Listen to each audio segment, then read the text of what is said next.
How's Karoline doing? Is she doing good? How you doing? Should Karoline be replaced? Huh? That's up to you, sir. It'll never happen. Nobody wants to It'll stick never up for happen. me? Look, Thank you, Kate. Do you want that to face elaborate on and those, Katie, and those lips, they move like a machine gun, right? Do you want to elaborate on the On his return flight to the United States from the Middle East, Donald Trump, who is an aged and infamous lech, went viral for creepily sexualizing his own press secretary, Karoline Leavitt, talking about that face and those lips and how they move. It's pretty creepy. But before we unpack all that, if you end up liking this video and you want to support the channel, please be sure to hit the like, subscribe, and alert bells before you go. All right, folks, this is not the first time that Donald Trump has said some creepy stuff about his own press secretary, Karoline Leavitt. I will remind you about one such example from the past few months. But this is Trump on Air Force One, and he has asked, or he brings up Karoline Leavitt, and again, just what he says is stunning even by Trump standards, because we're so used to him being narcissistic and authoritarian, but it's easy to forget sometimes that he is a notorious pervert. I don't get along with the weak ones. I get along with the tough ones. I don't know what that is, but Erdogan's been great with me.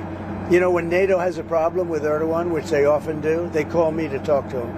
And I've never failed in working it out like immediately. Is that right? How's Karoline doing? Is she doing good? How you doing? Should Karoline be replaced? Huh? That's up to you, sir. It'll never happen. Nobody wants to It'll stick never up for happen. me? Look, Thank you, Kate. do you want that to face elaborate on and those, Katie, and those lips, they move like a machine gun, right? Do you want to elaborate on So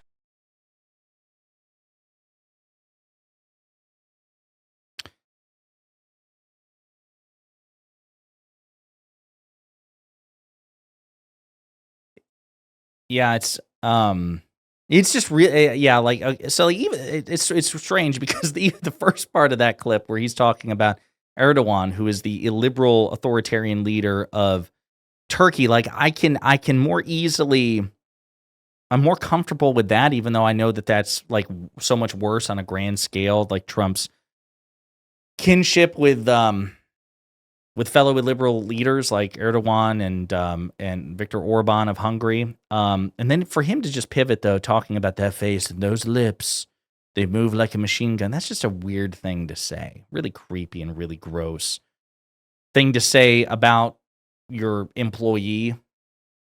Which is weird. Okay, but it's not the first time. All right, we've got some other clips to play from Trump on Air Force One. But just again to remind you, not the first time. This is Trump saying some similar shit in an interview back in August, I believe, on Newsmax. Answer this. I didn't realize she'd be in the room, but she's on my list. Karoline Leavitt. She's become a star. It's that face, it's that brain, it's those lips, the way they move like she's a machine gun.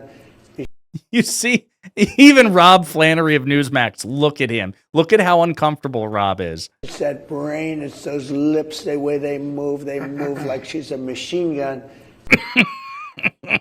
Get me out of here. Change the topic, please.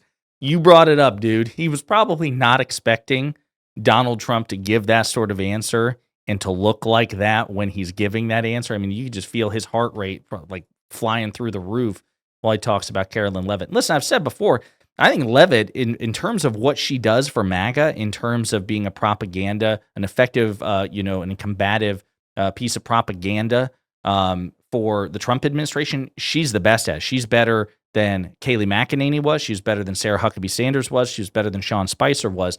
I genuinely believe that Leavitt is the culmination of that element of the propagandizing from the MAGA movement. And even as somebody who thinks she's a prolific liar and incredibly dangerous, given that she's sanitizing and trying to launder Trump's authoritarian nonsense, even I can acknowledge, like kind of like Kellyanne Conway, right? Kellyanne Conway, who used to be Trump's spin doctor in his first term, she's still apparently an ally, but she doesn't have a formal position in the second Trump administration. She's very good at her job, too. There's nothing wrong with recognizing the objective reality that they are competent in terms of what they do. But damn, that was a weird thing to say. And by the way, I also have to note here, I'm pretty sure this is Dasha Burns with the glasses, the blonde here, who was laughing along like, that's up to you, sir. It's just that I mentioned her in a previous video. She's the one who Trump kind of insulted her. You're with Politico, right? Yeah, Dasha Burns.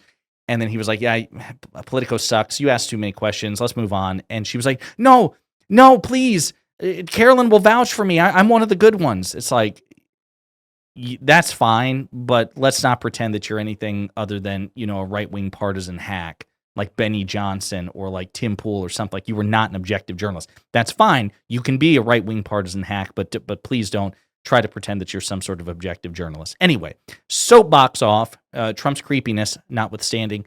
Let's hear some other clips. Do you want to see some U.S. governors be more like Egypt?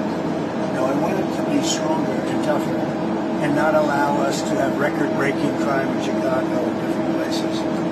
I want them to admit they have crime. So there were 4,000 shootings in Chicago, murders over a fairly short period of time, meaning like a year and a half, I think, 4,000 murders. Many thousands of you're hit by a bullet but don't die. I want him to say we have a problem. Pritzker does say that crime's still a problem in Chicago. He's acknowledged the fact that, crime has dropped in Chicago, but Pritzker doesn't take the position. I should have played his first separate clip first, chronologically speaking, so we'll play that in just a second. But it's not Pritzker's position that Chicago still doesn't have a crime problem. Pritzker's position is he doesn't want the National Friggin' Guard or the U.S. military to be sent in to address it. It is still a matter perfectly manageable by domestic civilian law enforcement. You don't take out a bazooka to deal with a mosquito, right, in terms of scale of problem. Murder and crime are still a problem in Chicago, as they are all across this country to some extent. We do have crime in this country, red states and blue states, but that does not morally, politically, or legally justify you breaking the glass and going, screw it, let's roll in the tanks. That's absurd. It's absurd and escalatory and incredibly dangerous. This is the first clip I should have played to provide the context. Mr. President, you spoke Here we go. to Egypt. She can ask more questions this morning. Go ahead. I have some good questions, I promise. You do. You were very nice today. Go ahead. Okay, that's Dasha Burns from Politico. That's her. That's the one who kissed Trump's ass all the time and was really offended. Please let Karoline vouch for me. Okay. Anyway, I digress. So you talked to President El-Sisi, and you spoke about in that room how Egypt has so little crime, and you said it's all about leadership. You talked about. Well, they're very strong on crime. You talked about some of the governors. You wouldn't believe how strong, but they are very strong. But they don't have the kind of crime. They don't have the violent. They may have other kinds of crime, but they're violent crime. You can actually walk down a park and not get mugged or hit over the head. So this is in reference to Trump praising the Egyptian government's approach to combating crime. And as Mediaite noted, it's really weird, okay? So Trump said of El-Sisi that, again, that it's a good leadership. They fight crime really well. El-Sisi, who came to power following a coup in 2013 and has since been accused of widespread oppression and anti-democratic tactics. Trump continued, again, we're not going to read the full quote because we actually played it in a previous video. Human Rights Watch writes of Sisi's government that as it, quote, entered its second decade in power by continuing wholesale repression, systematically detaining and punishing peaceful critics and activists, and effectively criminalizing peaceful dissent. Authorities detained and prosecuted dozens of protesters and activists, including at Palestinian solidarity demonstrations. Thousands of detainees remain locked up in dire conditions in lengthy pretrial detention or on sentences stemming from unjust trials. Furthermore, crime in Egypt remains an issue. The State Department warns Americans to, quote, exercise increased caution while in the country due to crime, noting, quote, most crimes against foreigners are crimes of opportunity, like purse snatching and pickpocketing.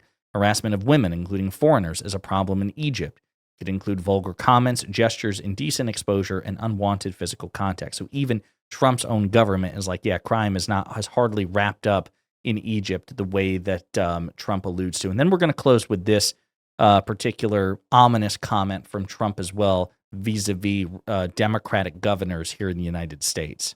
I'll be speaking to Governor Jamie Pritzker tomorrow. Do you have any messages or questions for him? Well, I think he should beg for help. That's a weird thing to say. I just want you all to imagine that it's President Clinton, President Obama, President Biden, or hypothetically President Hillary Clinton or President Kamala Harris. And somebody says, you're about to meet with a Republican governor. You're about to meet with Greg Abbott of Texas tomorrow. What do you want to hear him say? And one of those Democratic presidents said, I want Abbott to beg for help. That's really creepy and authoritarian, and just goes to show how Donald Trump thinks of his constituents, the American people, and blue states under Democratic leadership. He wants to be able to crush them. He wants power over them. I want you to beg me for help. It's this weird, like, cartoon Legion of Doom villainy that we've come to expect from this maniac, and it does not bode well for the next 3 years. In the meantime, let me know what you think in the comments.